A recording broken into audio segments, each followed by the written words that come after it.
Morning बच्चों, मेरा नाम मनोत्पल कुमार है और मैं आप लोगों को बायोलॉजी पढ़ाता हूँ। बायोलॉजी के तहत हम आप लोगों को सबसे पहले लाइफ प्रोसेस पढ़ाएंगे। लाइफ प्रोसेस में सबसे पहले आता है टर्म लाइफ। ये बताइए, what is the meaning of life? आप कैसे समझेंगे कि किसी वस्तु में लाइफ मौजूद है? लाइफ मीन्स जीवन। तो इसको समझने से पहले हमको देखना होगा कि लाइफ कहाँ कहाँ मौजूद है। तो लाइफ मौजूद रहता है लिविंग थिंग्स में। और लिविंग थिंग्स कौन कौन सा है और क्या क्या सब है, उसके बारे में हम देखेंगे। लिविंग थिंग्स कहते हैं हम लोग प्लांट्स को, एनिमल्स को और माइक्रो ऑर्गेनिज्म। ये तीन थिंग्स जो है इसमें लाइफ मौजूद है। तो क्वेश्चन है, how you will express the life? आप लाइफ को एक्सप्रेस कैसे करेंगे? उसके लिए हमको सबसे पहले कुछ पॉइंट देखना होगा, जिसको समझने के बाद हम यह दर्शा सकते हैं कि देयर हैव लाइफ, वहां पर लाइफ मौजूद है। वो पॉइंट क्या है? सबसे पहले समझिए वो पॉइंट क्या है। पहला पॉइंट है certain activities which are regarded as the fundamental properties of life। इसका अर्थ हुआ कुछ ऐसा एक्टिविटीज है या कुछ ऐसा एक्टिविटीज होता है जो फंडामेंटल प्रॉपर्टीज कहलाता है किसका? लाइफ का। वो फंडामेंटल प्रॉपर्टीज क्या है वो हम लोग बाद में देखेंगे। किसे कहते हैं फंडामेंटल प्रॉपर्टीज। अब दूसरी बात देखिए, दूसरा अगर हम लोग पॉइंट देखना चाहते हैं लाइफ के बारे में, लाइफ को अंडरस्टैंड करना चाहते हैं, तो इसके बारे में है it is self regulated complex system. It is self regulated complex system. इस पर ध्यान दीजिएगा, complex system of molecules. It means life जो है यह self regulated complex system of molecules है। इसमें इन ए सेल, सेल में। अब ये मॉलिक्यूल सेल में करता क्या है ये जानना जरूरी है। Molecules of life undergo continuous chemical reaction. Continuous chemical reaction it means जो मॉलिक्यूल्स मौजूद है लाइफ के अंदर। लाइफ कहाँ मौजूद है? सेल के अंदर। तो वो जो मॉलिक्यूल्स है ये कंटिन्यूअस, बिना स्टॉप, रुके हुए, विदाउट स्टॉपिंग, ये हमेशा क्या करता है? तो केमिकल रिएक्शन में बदलते रहता है। ये दो डिफिनेशन देखने के बाद, ये दो पॉइंट देखने के बाद हम बहुत आसानी से लाइफ प्रोसेस का डिफिनेशन दे सकते हैं। तो व्हाट इज लाइफ प्रोसेस? क्योंकि आपका टॉपिक था व्हाट इज लाइफ प्रोसेस। देर हम आपको समझाए कि व्हाट इज लाइफ, लाइफ क्या है। अब हम लोग समझेंगे प्रोसेस क्या है, इसका प्रोसेस। तो व्हाट इज लाइफ प्रोसेस? जब लाइफ प्रोसेस के बारे में हम लोग जान जाएंगे तो हम लोग लिविंग थिंग्स के बारे में भी जान जाएंगे। क्या होता है लिविंग थिंग्स? तो बच्चों हम लोग डिफिनेशन देखेंगे लाइफ प्रोसेस के बारे में। लाइफ प्रोसेस का क्या डिफिनेशन होता है? दो पॉइंट हम लोग देख चुके हैं, उसी आधार पर हम लोग डिफिनेशन भी लाइफ प्रोसेस का देंगे। तो क्या डिफिनेशन है लाइफ प्रोसेस का? तो life process are those process, life process are those process which together means एक साथ, keep the living organism alive, which keep the living organism alive and perform the job of body maintenance and perform job of body maintenance and repair. ध्यान दीजिएगा, body maintenance and repair are called life process. तो इसके बारे में पहले हम लोग समझ जाए कि क्या है। तो कुछ ऐसा प्रोसेस है लाइफ के अंदर, और लाइफ मौजूद कहाँ है? तो सेल के अंदर। तो सेल के अंदर कुछ ऐसा प्रोसेस होता है जो प्रोसेस आपस में मिल करके टूगेदर, आपस में मिल करके सेल को जिंदा रखता है। अलाइव मीन्स जिंदा, और perform the job of body maintenance, और हम उस बॉडी को मेंटेन भी करता है। अगर उसमें किसी प्रकार की खामी भी आ जाए, किसी प्रकार का उसमें डिस्टरबेंस भी आ जाए, तो वो उसको रिपेयर भी करता है। इस प्रोसेस को हम लोग कहते हैं लाइफ प्रोसेस। अब हमको लगता है कि आप लोग अच्छी तरह से समझ गए होंगे लाइफ प्रोसेस के बारे में। अब हम लोग यह देखेंगे कि लाइफ कहाँ मौजूद है। लाइफ मौजूद है लिविंग थिंग्स में, LIVING, लिविंग थिंग्स।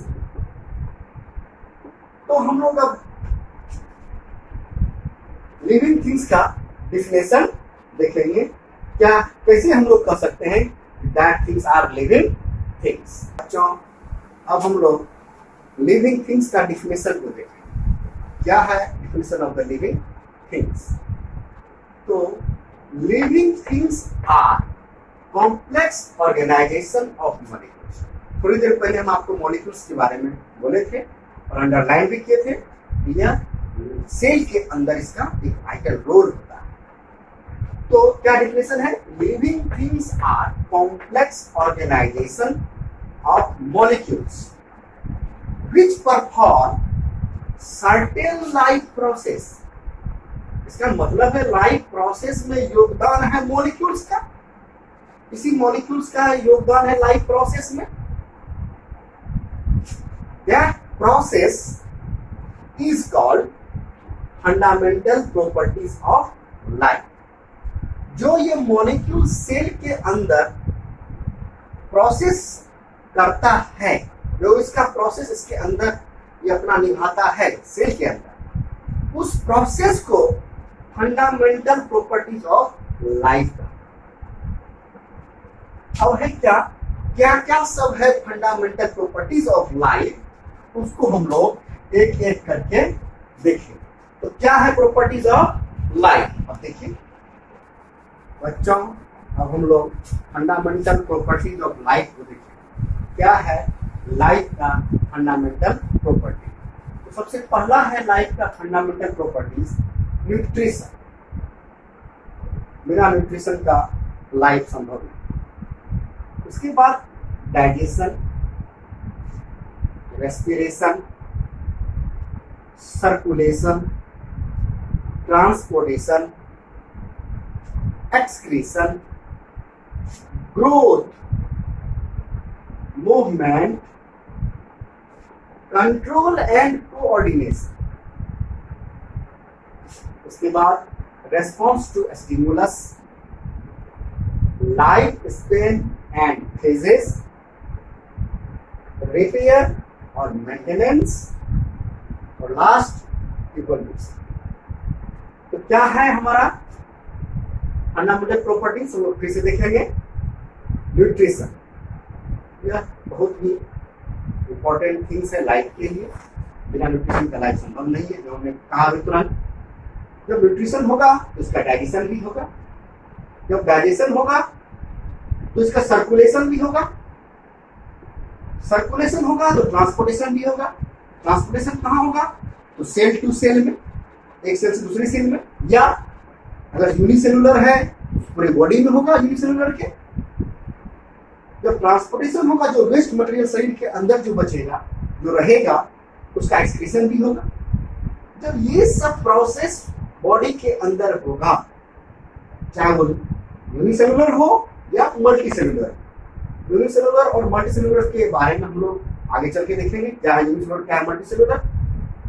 जब ये सभी प्रोसेस होगा तो उस बॉडी में क्या होगा, उस बॉडी का ग्रोथ भी होगा। जब बॉडी का ग्रोथ होगा तो उसमें देखेंगे क्या, बॉडी में मूवमेंट भी होता है। और ये मूवमेंट जो है ये फंडामेंटल प्रॉपर्टीज में सबसे इंपॉर्टेंट है। क्या, ये फर्स्ट करैक्टर है लिविंग थिंग्स का, लिविंग ऑर्गेनिज्म का। मूवमेंट को आप लोकोमोशन भी कह सकते हैं। Locomotion, LOCO, locomotion, MOTION, locomotion, दोनों एक ही वर्ड है। क्या मूवमेंट कहिए या लोकोमोशन कहिए। तीसरा वर्ड है कंट्रोल एंड कोऑर्डिनेशन। ये क्या करता है, जब कोई लिविंग ऑर्गेनिज्म है तो उसको कंट्रोल करने के लिए कुछ तो चाहिए, वो तो अपने मन से वो कुछ न कुछ करता रहेगा। जैसे कि हमारे शरीर पर एक मक्खी बैठ गई, ऑटोमेटिक हमारा ब्रेन दिखाता है कि तुम्हारे शरीर पर मक्खी बैठा हुआ है, आप उसे तुरंत उड़ाओ या भगाओ। तो कंट्रोल करने वाला कौन है हमारे शरीर में, तो हमारा ब्रेन है। तो प्रत्येक लिविंग ऑर्गेनिज्म में कंट्रोल एंड कोऑर्डिनेशन होता है। इसके बाद आइए रेस्पॉन्स टू स्टिमुलस। जैसे अभी आपको हमने बताया कि हमारे शरीर पर मक्खी बैठ जाए, मच्छर बैठ जाए, तो ये इस रेस्पॉन्स हम दिए इसको, उस मच्छर को, मक्खी को हटाने के लिए। ये मुझे कहाँ से आया, ये कंट्रोलिंग पावर से आया, जो कंट्रोल करता है हमारे पूरे बॉडी को, किसी भी लिविंग ऑर्गेनिज्म को कंट्रोल करता है। तो स्टिमुलस और रेस्पॉन्स, इन दोनों के बारे में हम डिटेल में समझाएंगे जब ये हमारा पॉइंट आएगा। इसके बाद है life span and phases. Life span का अर्थ है किसी भी ऑर्गेनिज्म का इस पृथ्वी पर उसका अपना एक ड्यूरेशन है, वो कितने दिनों तक जिंदा रहेगा। ऐसा नहीं है कि जो हमारे पृथ्वी पर आ गया वो सब दिन के लिए है। नॉन लिविंग को छोड़कर, नॉन लिविंग का भी अपना एक टाइम है, वो जब तक डिस्ट्रॉय नहीं होता है, उसे डिस्ट्रॉय करने के लिए थिंग्स मौजूद है। जब ये लाइफ स्पेन हो गया, उसका अपना अपना फेजेस है। जब इस लाइफ में किसी भी प्रकार का डिस्टरबेंस आता है तो उस डिस्टरबेंस को हमारा शरीर खुद या लिविंग ऑर्गेनिज्म का जो प्रोसेस है, अंदर का प्रोसेस, वो उसका रिपेयर भी कर देता है और उसको अब मेंटेनेंस भी करता है, उसका मेंटेनेंस भी करता है और रिपेयर भी करता है। अब लास्ट पॉइंट हमारा आया इवोल्यूशन। ये सभी पॉइंट का हम लोग एक एक करके देखेंगे। फर्स्ट पॉइंट हम लोग देखेंगे न्यूट्रिशन, ठीक है, तो वो न्यूट्रिशन की ओर चलते हैं।